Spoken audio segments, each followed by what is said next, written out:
Yo bafethu. Sanibonani bafethu nkosami lapha kuyaphuthuma bafethu. Ngithi angene kule ndaba le. Ake ngene kuyo le ndaba lena bafethu. First inyana nje kuphela ngoba ngiyabona abalandeli bami lapha ku TikTok bathi ngifundise sicela ukukhuluma ngale ndaba le etrendayo. Bakithi inkosi yami le etrend kakhulu lapha nawaze wayiphendula umongameli wamabhinqa ungizwe Mthuni. Indaba le yalabantu bobulili obubili or bobulili obufanayo abathandanayo. Bafethu sithi sisho ligotshwa sasemanzi. Angiphinde futhi. Angithi ngiyazi mina ngumfundisi wamaqiniso. Angizokuthenga side lapha ngikwa left ngikwa right ngiqinisweni. Sithi sisho ligotshwa lisasemanzi. Okusho ukuthi uma ufuna ukubaza into noma ufuna ukukhanda into ngokhuni noma ngehlahla ufuna isikhathi sasemanzi bese uyaligoba liyagobeka but mase liqinile mawuthi uyaligoba liyaphuka liyadestroyeka kahle kahle.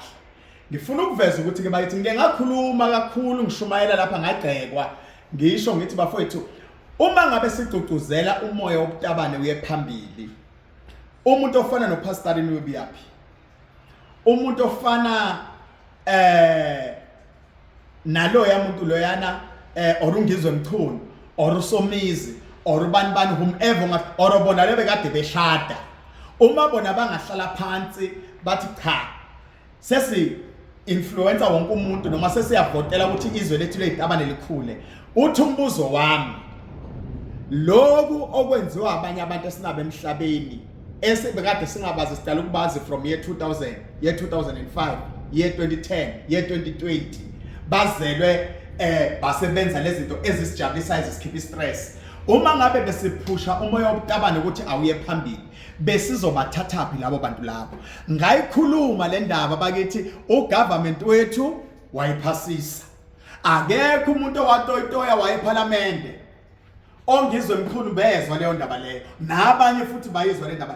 Akubona ukuthi silwela imvunulo bafowethu imvunulo yakwaZulu kodwa imvunulo yinhle maseyibuka wonke ama-Afrika seyibuka namaXhosa seyibuka nabantu baseTanzania. It's not all about imvunulo bekumele ngabe simela iqiniso ukuthi singenza njani ukuthi lelizwe lezitabane lingasaqhubekile phambili. Lelizwe lezitabane singalisiza kanjani ukuthi siba convince siba recruit babiye emuva ngoba kuyacaca njengayo Somizi uke waba nengane okusho kona ukuthi uyabazi ubumnandi bomuntu esifazane. And then nabo labantu besifazane nkosami laba abagcine sebathandana ngobulili obufanayo nabo bayakhombisa abanengane nga2 nga3 okukhombisayo ukuthi ukuyivula bayakwazi okusho kona ukuthi angesiyekeleni ukufuna udumo ngento engeke izisize uma ngabe sithi thina sesiyalwa vessel siyitabane siyosizwa yini ngoba labantu esithi siyabahola ngizwe Mkhulu abanye babo vele izitabane labanye bathi wona uyabahola amabhinqa abanye babo yizitabane uma ngabe siyothi silwa nabo asibasizi sizoholobani.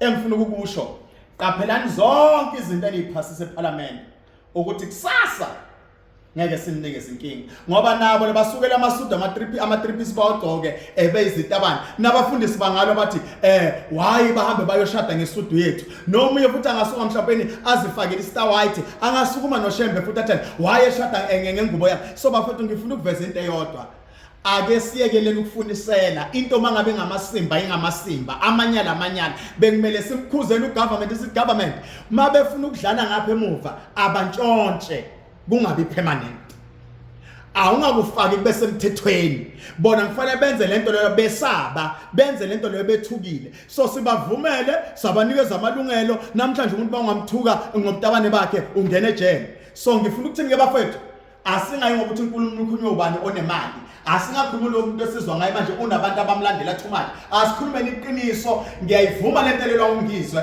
but akusuke ekuthenini kulelwa isembatho samaZulu silwela impilo zabantu ake sithini abehlise kancane la ngoba inzalo iyaphela asikho nesodwa isitabane esike samitha nangephutha. Danko.